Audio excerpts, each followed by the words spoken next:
Hey everybody, welcome to the Crystal LaBeija Monument setup for the launch party, holiday preview launch party. Take a look at that poster. Nice poster. And everyone's slowly but surely coming in during the setup. It's gonna be a nice little spread. When the girls get here, Jeff gets here, starts setting stuff up. Can't wait to get started with our partners, Accessory Council. Lovely partners. Look at that.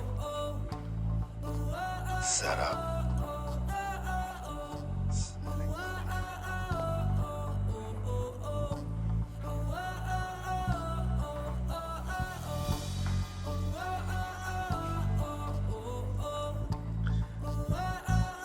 Hey, Sophia.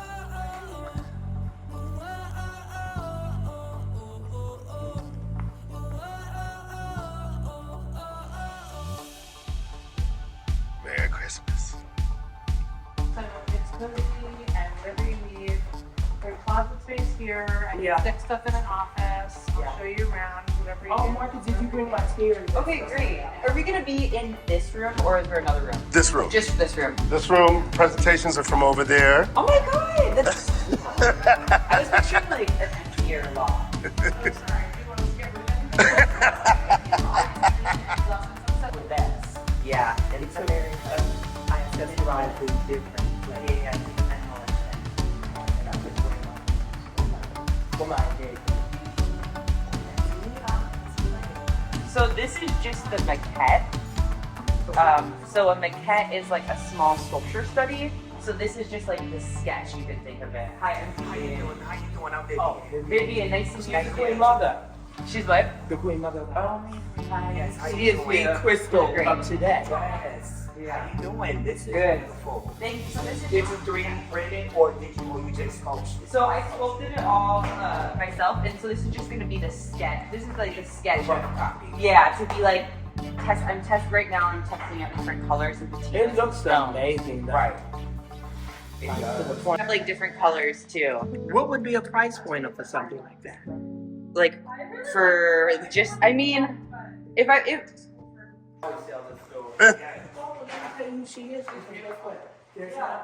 You can Google it, but let me tell you. Okay, that was nice. I'm gonna be honest with you, it looks even better. So I guess I should put my jacket down, at least.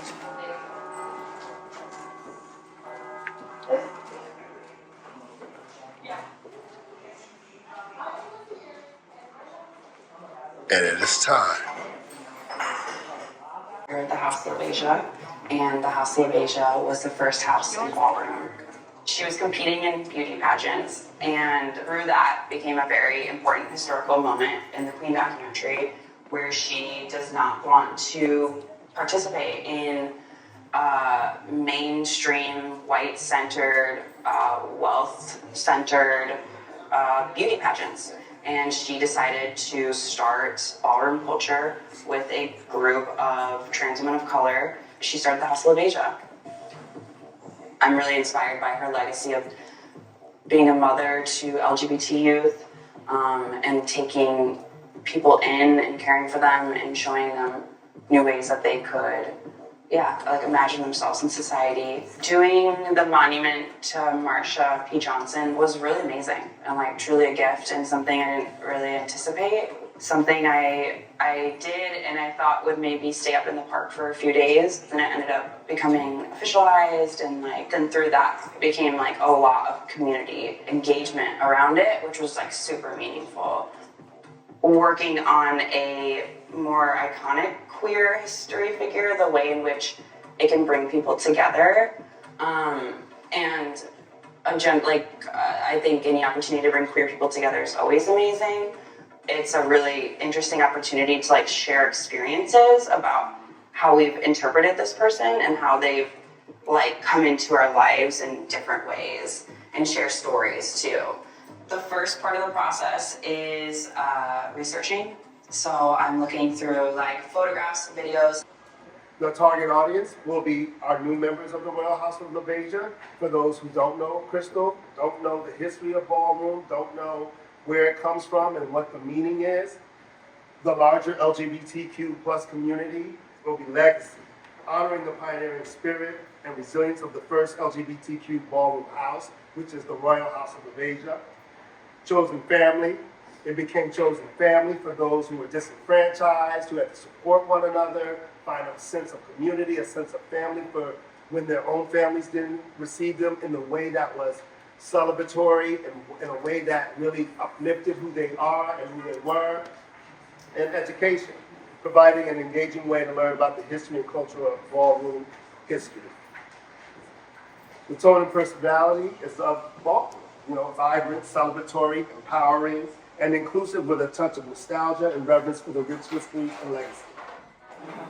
We have a social media plan, which is to launch a dedicated social media campaign on Instagram, TikTok, and YouTube, sharing captivating videos, visuals, and behind-the-scenes glimpses of ballroom culture and its history, collaborate with influencers and ballroom community members to share their stories, host live Q&A sessions, voguing tutorials, and virtual ballroom events, encouraging user-generated content, conversations using relevant hashtags and challenges, and partner with other LGBTQ plus organizations and allies to amplify reach and impact. The house that built a legacy. In a diverse city, individuals marginalized by society united to create the Royal House of LaBeija, the first ballroom house, where chosen family, self-expression, and resilience thrived. I want to really emphasize that word, resilience. This pioneering house grew into a beacon of hope, inspiring others and celebrating the rich tapestry of ballroom culture. Despite challenges, and there are a lot of challenges, the Royal House of LaBeija remains a testament to the power of community, honoring the legacy of its members and paving the way for future generations. The tea and testimony will be an intimate setting to share stories about Crystal LaBeija and ballroom history. We'll have panel discussions and a silent auction and live music performances. A Pioneer Breaking Barriers documentary screening. This is a secret, but a surprise. I have a documentary screening and a discussion around historically breaking barriers through ballroom by our one and only Junior LaBeija. Never seen before footage of him discussing breaking barriers in ballroom, through ballroom. There'll be also a silent auction, hopefully a DJ set, and a Q&A session. We'll be showcasing the Crystal LaBeija bust and celebrating its creation. I will be presenting the Royal Bloom, a Mother's Day mini ball deluxe featuring ballroom mothers. That will be happening in May on Mother's Day weekend. Then in June, we'll be having a community appreciation brunch to thank supporters and highlight fundraising impact. In the summer, August 2025, we'll be celebrating our fundraising success in Crystal LaBeija's legacy in another live music event. After the exhibit of the bust at the Museum of the City of New York, we'll have a Crystal LaBeija statue unveiling in Marcus Garvey Park. The statue will be unveiled in Marcus Garvey Park. We're working with the City of New York to make sure that that happens as well. And after that, there'll be a larger installation, including Crystal LaBeija, Marsha P. Johnson, and Sylvia Rivera in the Marsha P. Johnson Park. And that will be our memorial to Crystal LaBeija. So next year will be a celebration of everything Crystal. And again, we're not only honoring and celebrating who Crystal was, we're also discovering who Crystal was. And in that discovery, we're going to celebrate her, but most importantly, also celebrate what she stood for, which is what I mentioned earlier, resilience. That's a very personal element to my own story, resilience, self-expression, and that is also what we'll be celebrating in the year of 2025, because it's crystal clear. And that is the Crystal LaBeija Monument.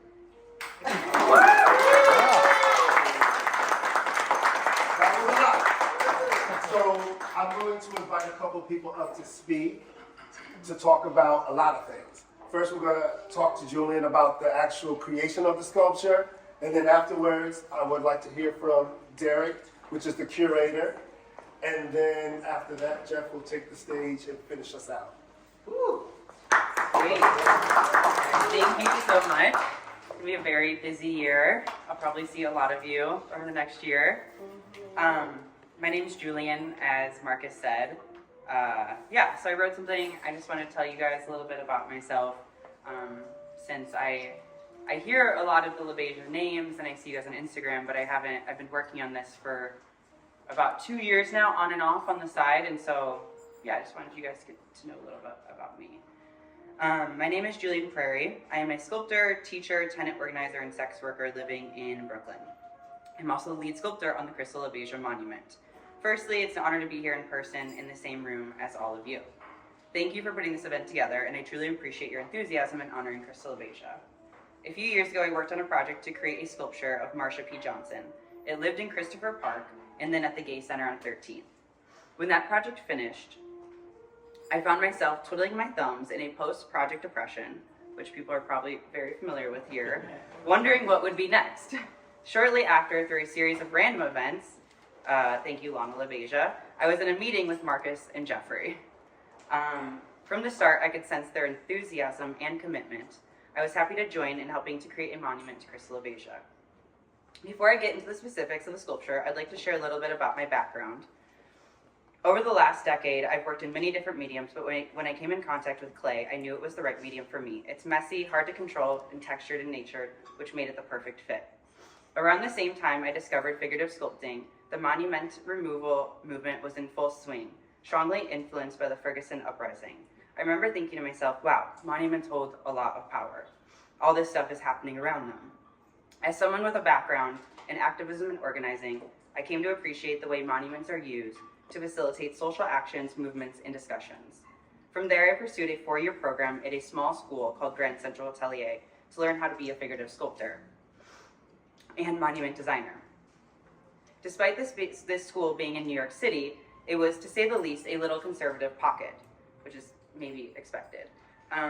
It was not a comfortable environment to be visibly queer, nor the first person in the room in the school to be openly trans.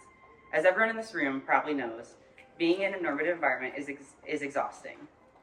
While simultaneously working on my studies, I was also slowly chipping away at the Crystal LaBeija sculpture. This piece provided me with the energy and reminder of why I was there, to acquire the skills necessary to sculpturally tell the stories of queer people and queer history. Over the years, it has been an honor to be trusted and welcomed into the ballroom community.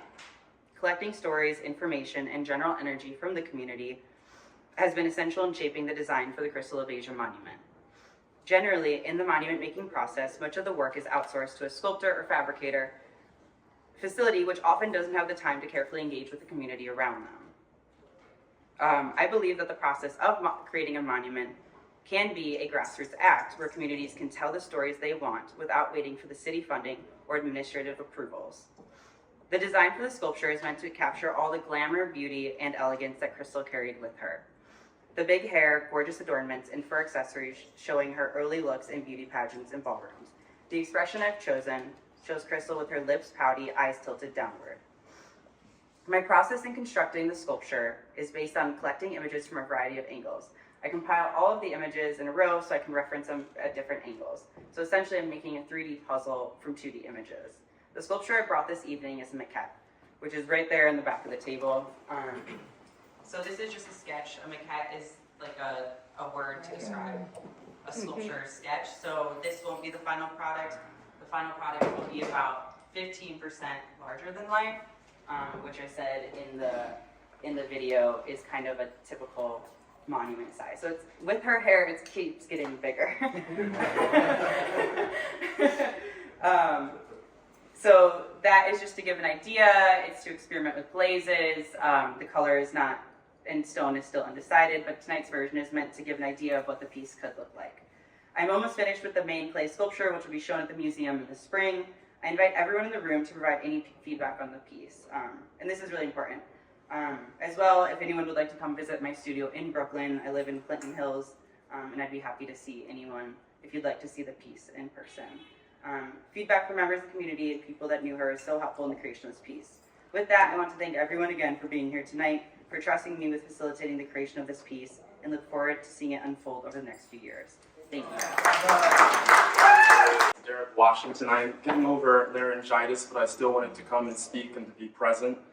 So this is an exhibition at the Museum of the City of New York. It's covering 300 years of social dance. So social dances that have importance on and off the dance floor.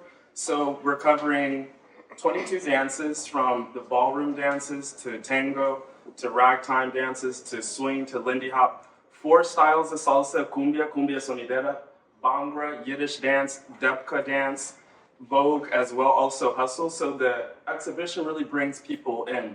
So we don't expect people just to come to the Museum of the City of New York on 104th and 5th Avenue. But the idea is that myself and, well, I'm curating, but also other museum staff come and visit people and communities. So I reached out to Marcus Leroy, House of LaBeija, because sometimes I feel that some dances are footnoted. So sometimes they're in a program, which is important, but actually to be in an exhibition, to be there, this is going to be up for 10 months. So I wanted this exhibition to have the monument, but not as a space of sadness, but a space that people can come and to celebrate. So celebrate through movement, celebrate through talking, because a lot of what's created in the Vogue, the Kiki houses and different houses, it changes society. So the way people talk, they walk, the different looks, the different type of lingo that we see on a lot of mainstream shows. So I wanted to have this at the Museum of the City of New York. This is also going to be the centerpiece of the 400th year of New York City as well. So what I say is, it's just a lot of, my voice is gone because it's a lot of, how do I say, negotiation. This isn't just a cute, fun thing. It is cute, it is fun, but this is powerful. And that's why I created this as dreams and defiance on the dance floor. So the dreams and the power, but also this is defiance. But also just thinking of the exhibition, I speak kind of in a strong way, but the idea is that it's going to be super fun. So we're going to have life-size screens where people can learn the fundamentals of the dance. So you could bring your family, your aunties, your elders, the young people to learn the different dances. So they click a button and they can learn the basics of it. So we want this space to be activated. So the dances and the monument is not a place where people go to die or to look at them, but this is a place of interactivity. Also, there's 200 years of different objects. So going around making relationships with the Met, with the Jazz Institute, so having different instruments from Miles Davis, Benny Goodman, Louis Armstrong, of course the House, just a lot of different people. So this is a community event, so I'm happy to be here. I don't know most of you, but the idea is that we make relationships and we cultivate relationships. Some people say networking, but this whole exhibition is about building those relationships beyond this exhibition. So the exhibition, like I said, is going to be up for 10 months. We're going to have different programming at the museum, but all over New York City. That's how I curate, so from Carnegie Hall to Lincoln Center. But after the exhibition is over, the idea is like, what can we do to change legislation? So I'm glad that the monument's going to be traveling, because that's the idea. Exhibitions come and go. I'm going to create more exhibitions, but I'm happy that this is going to change, not just New York City, but hopefully the world. Yeah. Amen. Amen.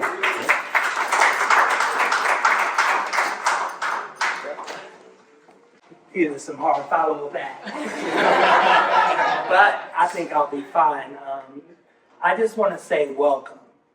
And honestly speaking, in situations like this, you picture someone crying or being overwhelmed in emotion, but we're here about resilience. You know what I mean? And I just wanted to tell you guys a story. And it's historical. And it's about the year of 1972. And what happened for me. And I'm not going to say my tender age, but just know it was 10. But what happened in my world was there was a woman running for president. And she was a black woman named Shirley Chisholm. There was also, in 1972, a dramatic war was coming to a halt, which was the Vietnam War.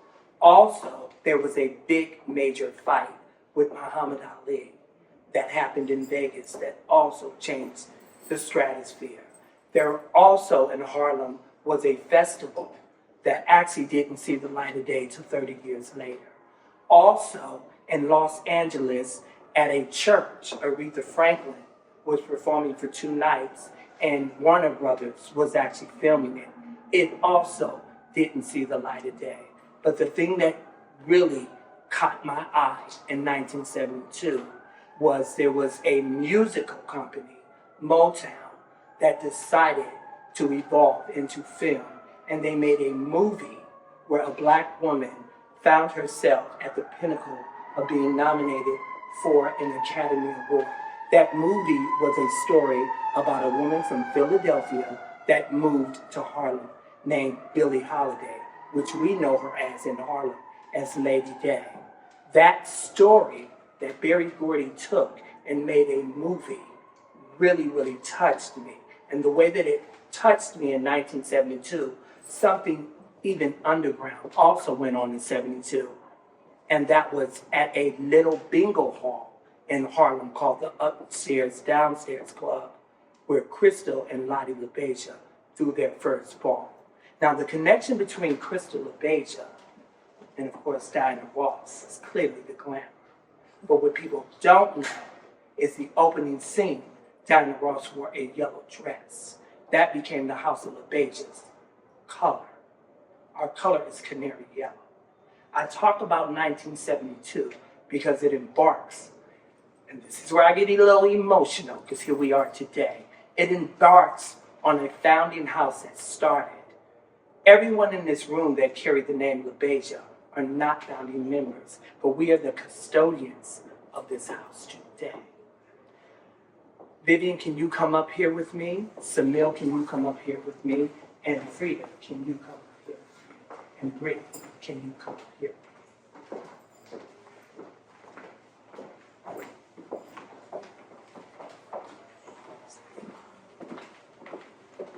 The House of LaBeija was about a community that celebrated women. And guess what?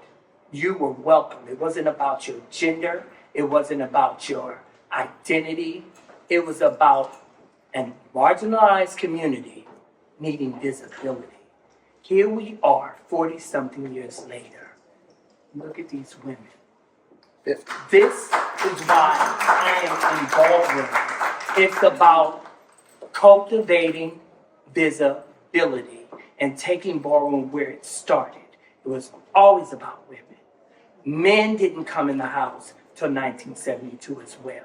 The house idea started in 68, Crystal and Lottie. The first ball was in 72. The first Butch Queen male was Junior LaBeija. And the first recorded ball was in 1982, and that was the fantasy ball that Dorian Corey and Pepper LaBeija threw. It was the first recorded, first visual. I actually did an exhibit about that ball in Brussels. But I bring it back to the women, the diversity of women. And I am just so honored to be on this journey and to take a legacy that actually was well here before me and move it in this direction. And I invite all of you to be a part of this journey with me. And that's all.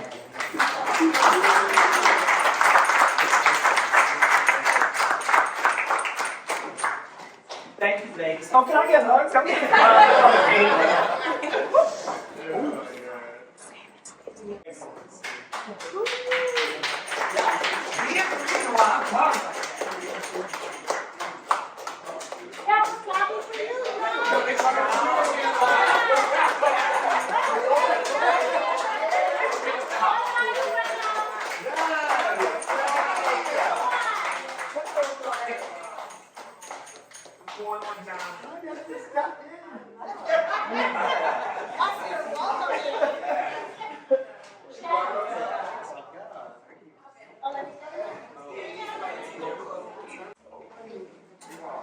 Hi, I just came in. You know, my shoes was cold. For authorities. I didn't know this was for. I didn't know how to speak. Damn. I'm sorry, give me a minute. No, it's okay. I'm so sick Take your of time. Right on time. All right. So anyway, I guess I want to be talking about Crystal. Yeah. Like, you know, so I I lived like a very sheltered life when I was growing up. So like when I started hanging out like around Fordham Road, like beyond the old Alexander's, the Triangle, and I had never known what a club was. And it was like, let's go to this club called Gigi Barnum's. And to me, that is the best club that has ever been in New York City. The name was Barnum because it was more like a circus. Like you had like a big dance floor, and they had like people. There was a net over your head, and the people would do trapeze acts in front of you, and they had this long bar that was it stretched from like 45th to 46th. It was a long bar. So what we used to do is we would come every day. I went every day to give me a job there, and we would get dressed up. And we would all walk down this long bar because we wanted everybody to see what we had on. And then they had like another little room that was a cabaret room where they had like the Follies. And if anybody knows Sesqualita, that's where that came from Gigi Barnum's. That was the first one to do that. And it would be like 4 transgender girls. They would come out Las Vegas styles. They would sing a song. And then they would have a fashion segment. So I was very like, going there, like, wow, I had never seen anything like this. Because don't forget, this is like 1978, 79. It wasn't like how it is now, you know? And I remember seeing one young lady that must have had like 50,000 fur coats, always done up. And her name was Crystal. And, you know, me, like, coming from like the Bronx and not really even knowing like what a fur coat was, to like see somebody with like 15 fur coats was like, you gotta be kidding me, like what the fuck, you know? And it was like, everybody like knew her. She was like the sweetest person that I know. And she really took to me, this and that. And I remember like one time we was in, I think it was Gigi's, like right before Gigi's closed, because then became the Grapevine, and it was like early in the day, and you know I don't know if most people know, but you know Crystal was a dominatrix, so you know she had a lot of guys lick my boot, did all kinds of shit. I didn't even understand. I was like, damn, they paying you to do that? But she was like it. Back then, she was like that was the mother of everything because there was two kind of. I think back then we were like separated. It was like the downtown girls and the uptown girls. Uptown girls was the Harlem girls that went to the balls, but we was more downtown. We stayed here. We hung out like around 42nd Street. And you hear a lot of people always talk about, you hang in front of the port. Everybody that was somebody hung out in front of the port. I don't care who he was. Avis, Paris, Portia, we all hung out in front of the Port Authority, except Crystal. And I remember I was there one day, and she comes to me and she says, you know, she's always like, darling, I need you to walk me to the Waldorf Astoria now. Mind you, this is like 1978. The Waldorf Astoria, I was like gagging, like what? So I walk her, right? And when we get inside, she looks at the guy and she says, I need to give my friend something because he walked me. And mind you, people, this is like 78. They gave me $50. I walked to like from here to Waldorf Astoria. I couldn't believe it. I was like, she's mother. $50, you know what $50 was back in 1978? I was like, oh, she got it like that? And she was always, you know, so I would, and that's when I was really myself coming into fashion. You know, she was very fashionable. And, you know, I walked her a couple of times. I would always walk her. So she comes to me and she says, you should come to a Harlem ball. And I was like, what the hell is that? And she's like, you know, there's competition. So they had one in Gigi's, but it wasn't like the ones in Harlem was. So I was like, you know what? I like fashion. It was like, she explained to me something like it was going to be like a competition type thing. I was all for it. So she was like, get dialed up, you know, and I was like, oh, well, you know, I was new to it, so I didn't really know. So I was like, you know what? I'm gonna bring everything I have for you. I went away. So, you know, I go there, And at these balls back then, if anybody was from there, you know, Crystal sat at her own table. Like, she didn't sit with other people. Like, she had her own table. Like, you know, how these houses have tables. She had her own table where she sat at. And she would sit there and she would drink and she would be, and I come in and she's talking what to do. So it came time to walk. It was actually Pepper's ball. It was Pepper's ball. And I forgot what, I think I had on cancer. I must have had on like 18,000 outfits. And I'm like this. And I come to the end of the runway and Pepper goes, category closed. Yes, she did, honey. I was like, ooh, no. So I come back to Crystal, and she's like, oh, darling, what happened? I was like, she wants the category. She's like, what? She got up. She's like, oh, no, honey, my girlfriend wants to walk. They let me walk. I didn't win anything, but I never forget when I walked back from that, you know, from being defeated. I looked at Pepper, I was like, that's gonna be a day you wish. I was in that house. You know what I'm saying? Because I was like, damn, you closed the category on me. And so she kind of like started my ballroom career. And I think that if I had, and just up to the, like, I actually walked about a month ago, but that was like from the beginning, I actually was able to continue for 45 years. I was actually walking 45 years. Jeff, could you tell everyone a little bit about who John is? Okay, I'll tell you who John is. Like, me and John, we didn't even meet in ballroom. We met on the dudes. But I knew who he was throughout the years. But the person that was in the house before me, and I have to give proper due, Freddie gave me the whole rundown. Freddie was like my best friend of 30-something years. And the who's of ballroom, he always made sure I knew the history because I started my ballroom career in DC. But he gave me the whole rundown about John. He said, Jeff, that's a fashion girl. This is what he does. And bitch, let me tell you about this year when he did this. And he started off with Kansai. Yeah. And he went into, I don't know people that Miss know Kano. fashion, Yeah. but if they know about when Kansai was a thing. Then he went on from John doing that to going into cultivating his own house, which was the House of Moschino. Mm-hmm. And then, God bless the dead, Ross Infinity, he teamed up with Ross. And when he teamed up with Ross, that's when it was a wrap. All the LaBeijas left LaBeija, and you didn't know I knew that process.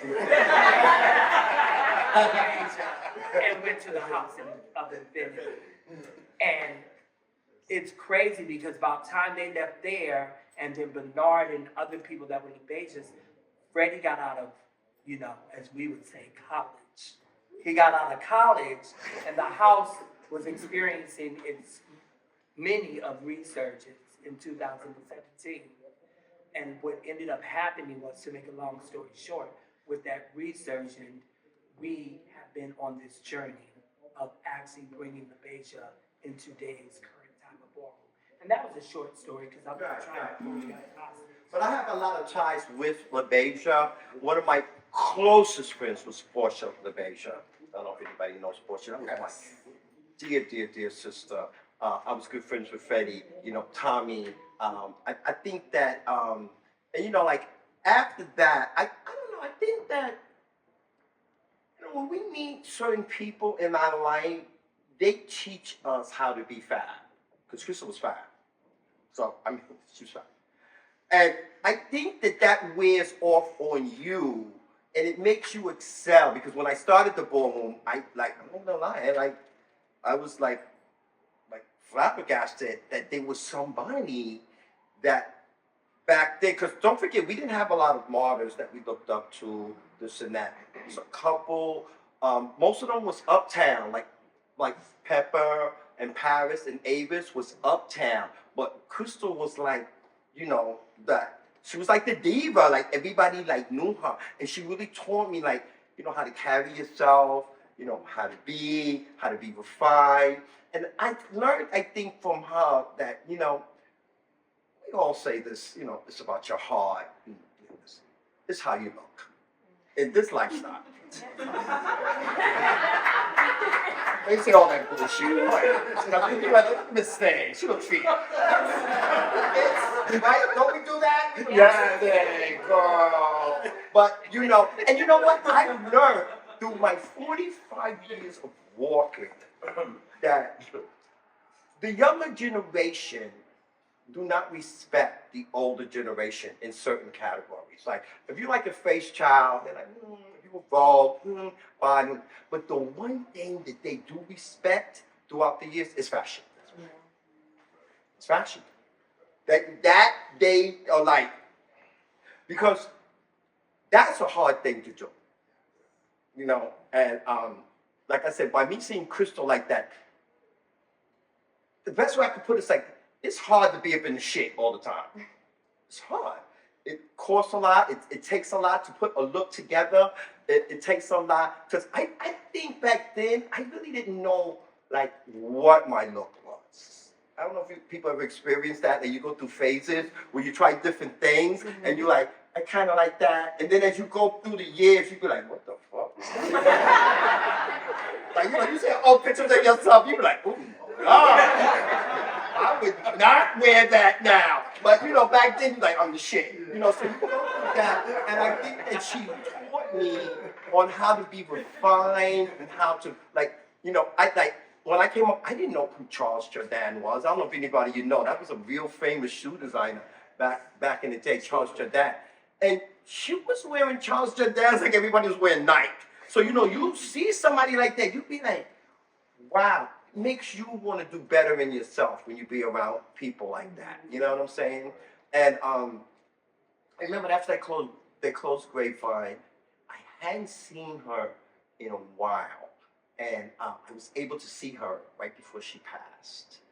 It wasn't probably one of her finest moments, you know. I was on 161st Street, because I was carrying on, you know, still doing shit. And back then, I think that most people don't realize, most of us all had a bout with drugs. Because the 80s, that was drug era, you know, the clubs. And I remember I was coming down 160, from Crowd Cross 161st. And I looked, and I'd seen her. You know, she had like on a beige trench coat. And she crossed the street, you know? And I'm not gonna lie, I gagged. And I crossed the street, and I was like, Crystal? And she didn't want me to see her like that.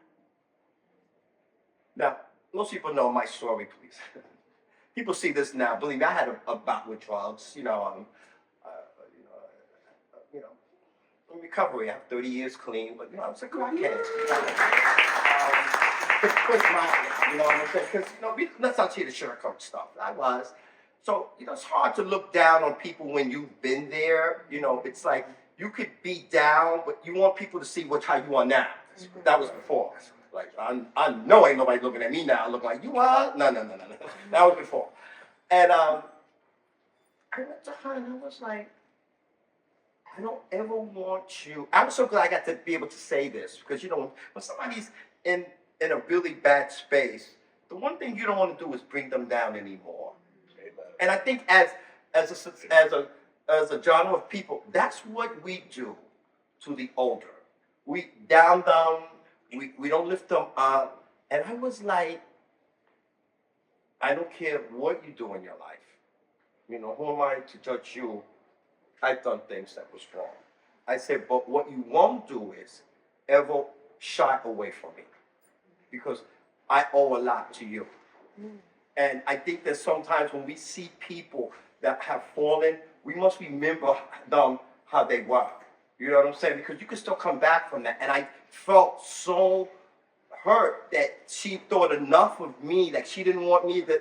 But I was like, but you're my friend. Like, you know, I don't care, like, what you do. You will always be fab to me, because that's what I remember. I remember her being fabulous in everything that she did. And that was the last time I got to see her. Shortly after that, she passed. But I will say, I think that for me, as far as everybody said, like, you know, gay mother and this and that, I think she was probably the closest thing that I had to that. because she really taught me like how to be fab. And you know, we can buy all the expensive stuff that we want. If you don't know how to act in it, it doesn't mean much of anything. They'll look at you like, you know. So it's a certain way of that she taught you how to always. But you gotta understand, back then, I think that for me, just real quick, I think that for me, I chose the fashion as a way of expressing myself because I wasn't happy with myself. So, you know, like I said, that's all that people see. You know, understand what I'm saying? So I think that I used the fashion because it was like, you don't have to be cute, be fashionable. Like, nobody's worried about how you look. You know, they're just like, oh, what you have on. And I think that I was using that as an escape. And I think that she kind of like showed me that it was okay to be who you are. It was okay to be like really like who you are. And how to hold your head up and do those things. So I'm forever grateful that I was able to meet somebody as great as that. I mean, if any of y'all know or had a chance, that was really a really great giving human being, you know, her and my friend Portia. And for the most part, most of the babes, I've gotten along with most of that house. For some reason, Tommy, Junior, I just did something with Junior. So, you know, it's great to still see the house around because that was a house. You know, like I said, when I started, half of these houses that are here now, they wasn't even formed. There was no LaBeija, there was no Mugler, there was no Prodigy. The only houses was like LaBeija, Princess, Ebony, Chanel. So it wasn't a lot that we had. And to still see that, you know, these people are here, you know, these are the people that we need to really honor and be. And I think that, you know, and we don't do that enough as a group in society. We don't honor the people that are still here. We look at them like, oh, you know, this old bitch, not realizing that you're gonna be too. And some is not, because not everybody gets the privilege of being old. And I think that we need to, and that's one of the reasons why, well, I'm retired now, I just retired, it's too much. But, you know, I was doing it because I think that I wanted to show people that, you know, I've been arrested. You know, you could be arrested. You can, you know, have a bout with drugs. Like I said, 30 years clean. I don't steal. Anybody knows me? I don't steal. I work. Anytime you see me walk, I bought that. And I think that that is what you want to relay to the younger youth and stuff. Because I do think, like with Crystal, when you are you have a certain image, you owe it to the people to carry yourself a certain way. You have that title for something. If you're an icon, you're supposed to carry yourself a certain way. You're not supposed to be, you know, like just doing things that's not correct when you have a title. And I think a lot of people don't know. And I think that, you know, to be able to know somebody like that was very great. And, you know, let me tell you something. I don't go to a lot of events. I live in Jersey. I took the bus here. You know what I'm saying? And I did that in honor. You know, Marcus invited me. You know, I know Jeffrey, the House of LaBeija, because I was really able to meet somebody that was really nice. And you know what? When you grow up and you don't feel good about yourself, imagine what it is. And you know, anybody else who has a title, imagine taking somebody under your wing who maybe doesn't feel that good about themselves, or suffer from self-esteem issues, and you see somebody that you look up to, and that person is like, yo, come here, you know, I'm gonna take you. You never know what you could do for somebody by being nice and you know, just, you know, real quick, you know, there's a couple of times I walked where I've actually stood next to somebody, and they were like, it's an honor to stand next to you. Like, right now. And then it came down to, you know, like me and Dom. Because it always works out that way for something. Like, if somebody like honors you, it's like your two are the last two battling, you know? And one of the things I always make a habit to do, and I'm going to leave y'all with this, sometimes it's not worth tearing somebody down to win. Sometimes it's not worth it. And there was a couple of times that I was like,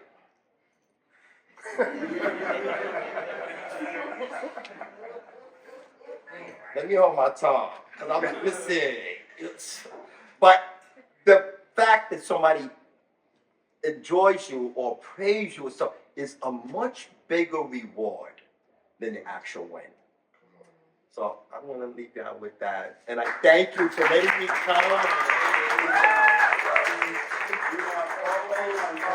I love y'all too. I didn't know I was going to have to speak, so I'm going to have something to drink.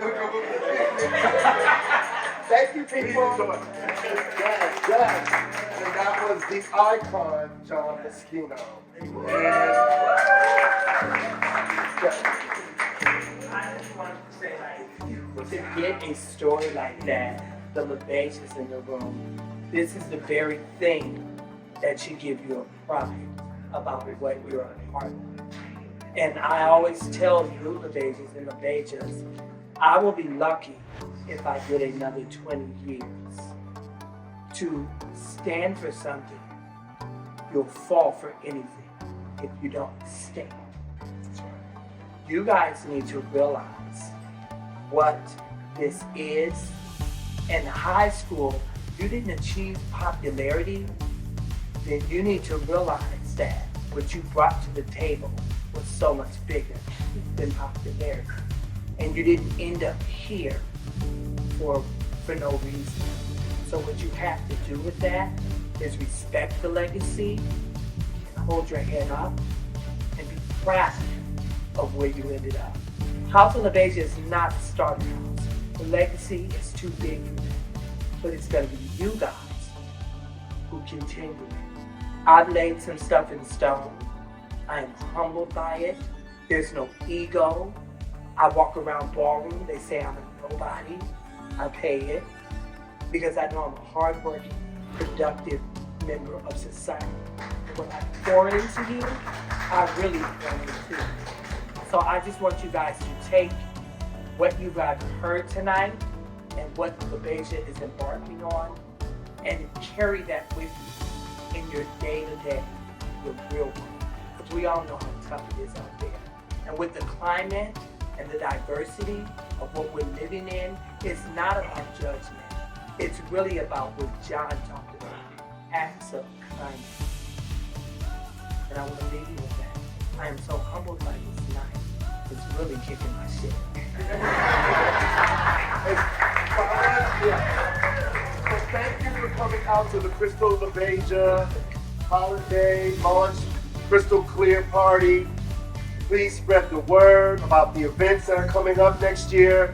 Please tell everyone. Please take some literature with you, and you can use the QR code to find out more about it. Go to the website, Royal House of LaBeija. You'll see updates there as well. And thank you. Enjoy.